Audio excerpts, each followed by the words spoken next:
everyone out there, this is Christina. This is my very first time on Periscope and I'm very excited about that and actually a little nervous.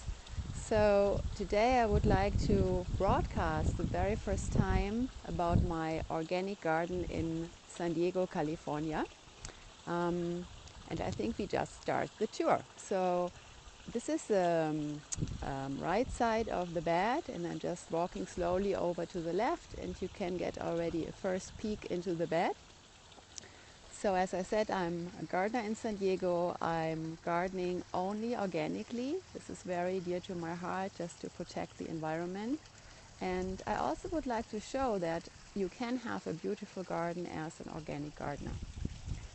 So sorry, now my pygmy date palm is a little bit into the way of the bed, but we will have a possibility to have a shorter look and more clearer look soon. So now we are moving to the left side, even more to the left side, and here's the start. I'm zooming in now. So the very first plant that I would like to show is a white agapanthus. This plant is just starting to bloom, and you can see the globes of the flower stalks with the globes on top that are developing, and I think the blooms are quite lovely even in this very early stage. It has quite a few stalks this year, which is nice. And this poor guy has a hard time. It's growing right next to a huge queen palm, and you can imagine the root competition it has to deal with. Yeah, almost don't get the top in the camera view. So huge palm, and the agapanthus still able to flower. So the next plant is a rose. I love roses. Actually, I love all plants, but I do love roses especially. This rose is Pope John Paul II. It's a hybrid tea rose. And as you can see right now, it has only one flower blooming. It's almost a little bit over the top, will be spent soon, but at least you get an idea. And here's a very small bud just about to open. You see the rose is really thriving. It had a first flush already, and the red leaves that you are seeing is all new growth. And if you look closely, there are more buds coming, so this rose is about to make its second flush. This is one of my favorite roses, I have to admit. I love white roses anyway, but this one has a great flower form, it's very floriferous, and it has a fragrance to die to. It's to die for, I'm sorry. It's a very lemony fragrance. So as we start to move to the right, here on the ground you see lamb's ear. We had a few cooler weeks here in San Diego after a heat wave in the beginning of March, and the lamb's ear has nicely recovered. Right now I have a beautiful silvery light green, almost with a bluish tint foliage. And behind it, something not so nice right now.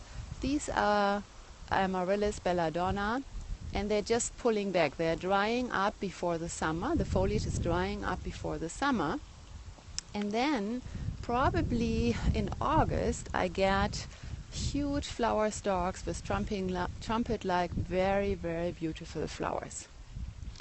One decorating element in my garden, white garden, is this column with the gazing ball. So I have to be a little bit careful when I show this to you that I'm not ending up in the pool.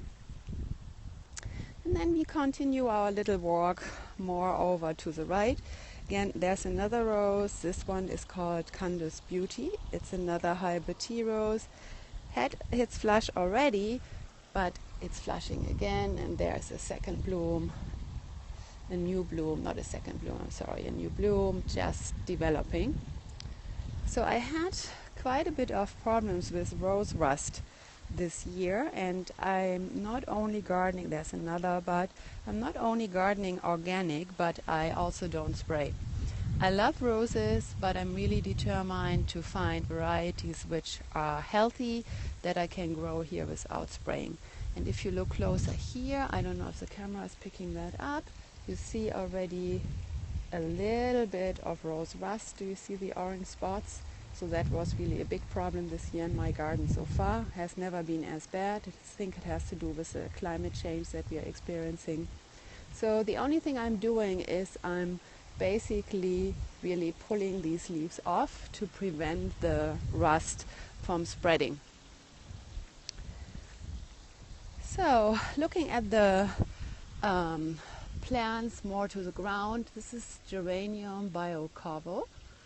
I hope I got the name right. Geranium biocorvo has very, very lovely dainty flowers. Let me show you one here. Very, very sweet. And it's funny, I have two in this bed and one is still flowering, relatively small clump.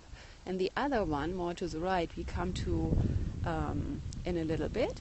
It's much bigger, but has stopped flowered already.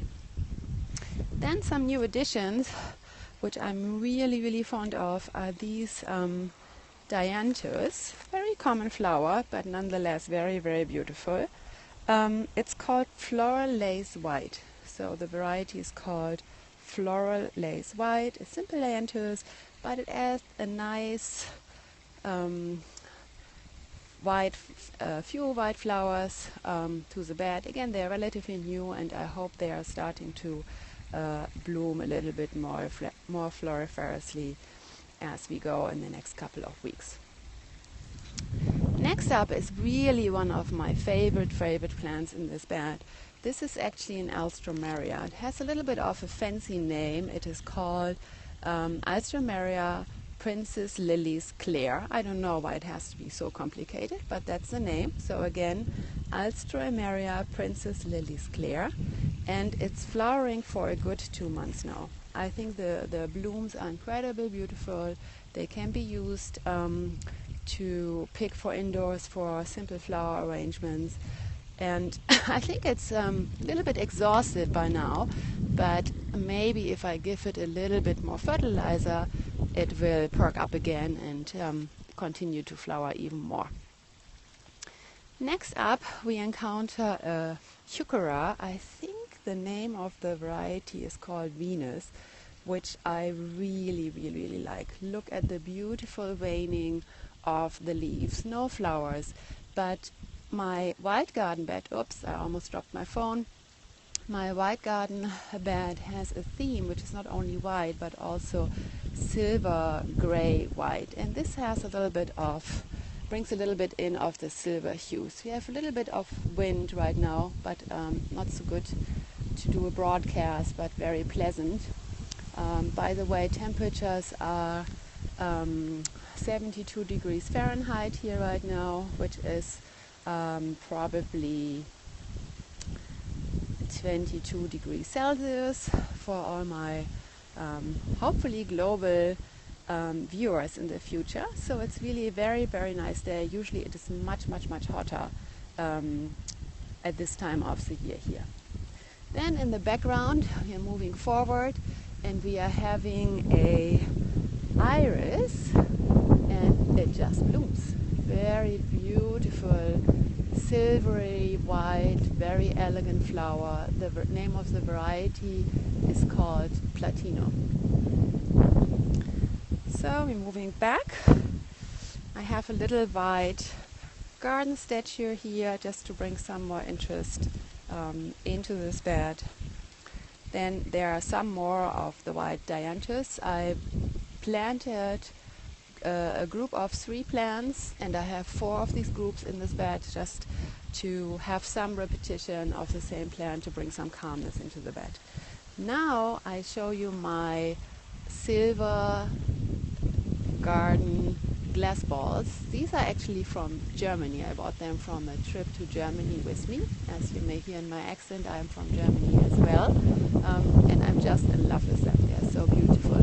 And I stuck them actually in a hybrid tea rose, which is moonstone, just to bring a little bit more interest to the rose right now because it's not flowering yet. But you see, buds are coming. Many buds actually. So I think that will look beautiful. This is a white rose with a pink tint to the petals when the rose is blooming. So as I said, here's the repetition Sam Mordantus, another Heuchera Venus.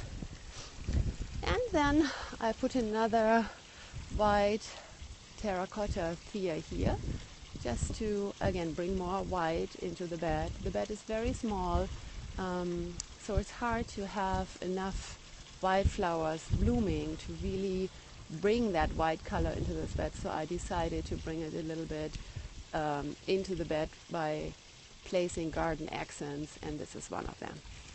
Moving forward, I have to be a little careful because I'm walking around the rim of the pool, and the cycads, these big spiky guys, they have great potential to push you into the pool other than letting you through. So last but not least, I'm finishing with my favorite rose right now. This rose is Auckland Metro, another hybrid tea. Sorry, it's a little bit windy, but look at these blooms. Aren't they gorgeous? So I just hold them a little bit. Again, good for cutting for indoors. Beautiful form, beautiful color.